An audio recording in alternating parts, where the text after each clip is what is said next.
SC వర్గీకరణపై supreme చారిత్రాత్మక తీర్పునిచ్చిందని MRPS Kamareddy జిల్లా అధ్యక్షుడు చిట్యాల సాయన్న హర్షం వ్యక్తం చేశారు.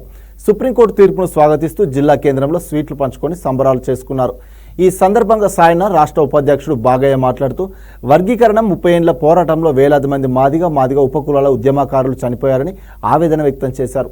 వారి ఉద్యమం ఫలితంగానే నేడు వర్గీకరణ సాధ్యమైందన్నారు. తెలంగాణలో సీఎం రేవంత్ రెడ్డి వర్గీకరణను వెంటనే అమలు చేయాలని కోరారు. వేడుకల అశోక్, గంగాధర్, శివరాజు, బాలయ్య, హైమద్, రాజలింగం తదితరులు పాల్గొన్నారు.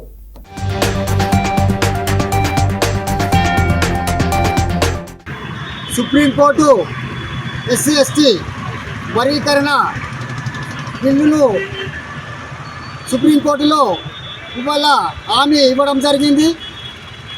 గత 30 సంవత్సరాల నుండి మాదిగ దండోరా ఏబిసిడి వర్గీకరణ మీద ఉద్యమం చేసిన ఫలితం ఇవాళ ఎస్సీ ఎస్టీకి దక్కడం జరిగింది. అట్లనే బాబాసాహెబ్ అంబేద్కర్ ఆయన ఆశీర్వాదంతో ఇలా ఏదైతే మనం ఆశించినామో బాబాసాహెబ్ అంబేద్కర్ ఇలా మన గురించి ఎస్సీ ఎస్టీలకు ఉపకులాలకు రాజ్యాంగంలో రావాల్సింది ఆయన ఆశీస్సులతోనే ఇలా మనము పొందడం జరిగింది.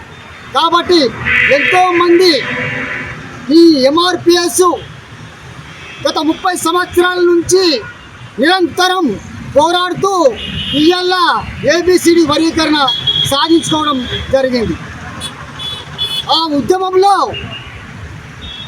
ఆ ధర్నాలలో ఎంతోమంది మన దళిత బిడ్డలు దళిత అక్కజెల్లలు కూడా చనిపోవడం జరిగింది.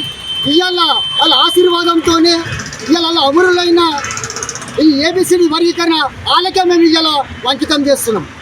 కాబట్టి ఇవాళ అమరులైన మన దళిత బిడ్డలు వాళ్ళ ఆత్మ శాంతి కూర్చాలని ఇవాళ ఎస్సీ ఎస్టీ మాది రాజకీయ పోరాట సమితి తరఫున కామారెడ్డి జిల్లాలో ఇవాళ వాళ్ళకు జోహార్ జోహార్.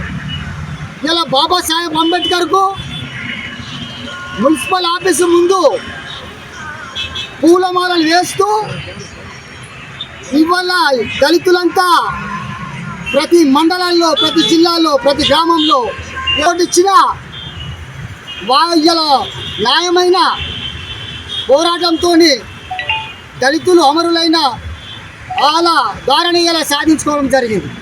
ఇలా అసెంబ్లీలో కూడా మన తెలంగాణ రాష్ట్ర ప్రభుత్వం సీఎం గారు తొందరగానే ఇది మా దాకా వచ్చింది కాబట్టి ఈ వర్గీకరణ బిల్లును తొందరగానే మేము ముందుండి ఈ రాష్ట్రాలలో నంబర్ 1 రాష్ట్రంగా రాష్ట్ర ముఖ్యమంత్రిగా మేము బాధ్యత తీసుకొని దళితులకు న్యాయం చేస్తామని కూడా ఇలా చెప్పడం జరిగింది.